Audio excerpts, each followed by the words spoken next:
Talagang naloka kami kay Rex today kasi bigla-bigla na lang sumabog yung ihi.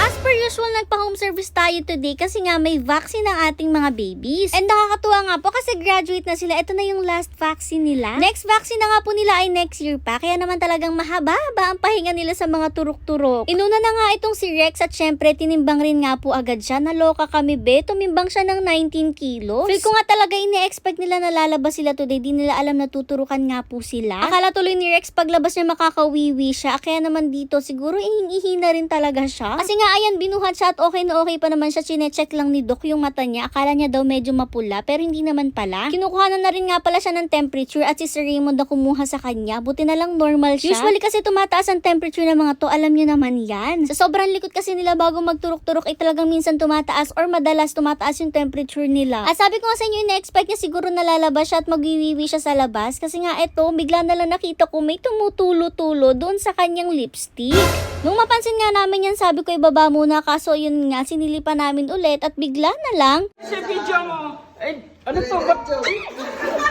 Nakita nyo ba yun? Bigla na lang sumirit yung wiwi niya, be.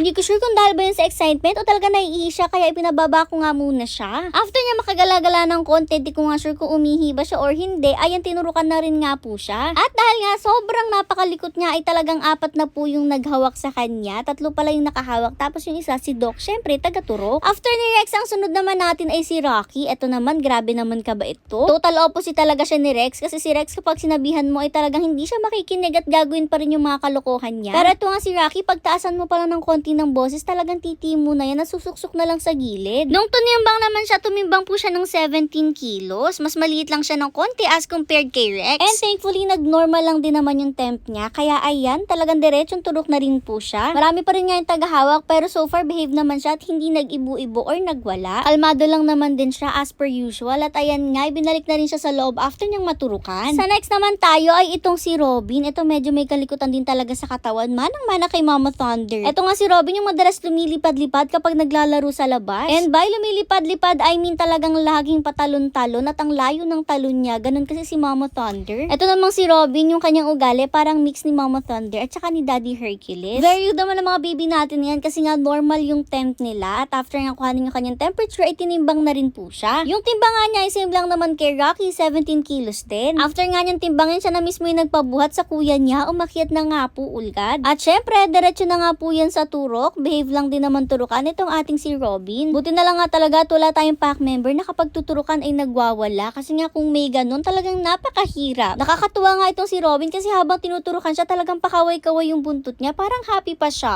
Last but not the least po natin ay si Ranger, aka Bordags. Ay, grabe naman ka-sweet ang face nito. Ito nga yung nagmana sa face ni Daddy Hercules. Ito kasi talaga yung mukha ni Hercules nung baby pa siya. Talaga lang nawala yung medyo itim-itim sa face niya nung lumaki-laki na po siya. Ang cute lang din talaga nitong si Bordags kasi nga kahit 5 months na siya, ayan nakababa pa yung kanyang isang tenga. Ewan kung kailan niya naakyat. Pero manang-mana siya kay Mama Thunder kasi nung baby pa si Thunder talaga nakababa pa yung isa niyang tenga. Isa lang yung nakaangat talaga. Nakikiramdam pa nga itong si Bordags habang kinukuhanan siya ng temperature. Buti na lang nga talaga at normal yung temp niya kaya diretso na nga po turok sa kanya. Napakabait lang din naman yung turukan. Ayan, hindi na nga kailangan ng tagahawak kahit sa ulo. But still nilapitan siya ng kuya niya para haplos-haplosin at pakalmahin. Alam niyo ba, napapansin ko lately si Bordags yung madalas nabubuli ng ating mga adults. Naku, talagang ginagaya nila kay Hercules to. Nung maliit pa kasi si Hercules, madalas siya din talaga yung nabubuli kasi hindi siya gumaganti. Anyways, ngayon nga lang siya titimbangin pero alam niyo ba, grabe ang timbang nitong si Bordags. Talagang 20 kilos siya, napakalaki. Living by his name talaga, Bordagul talaga siya.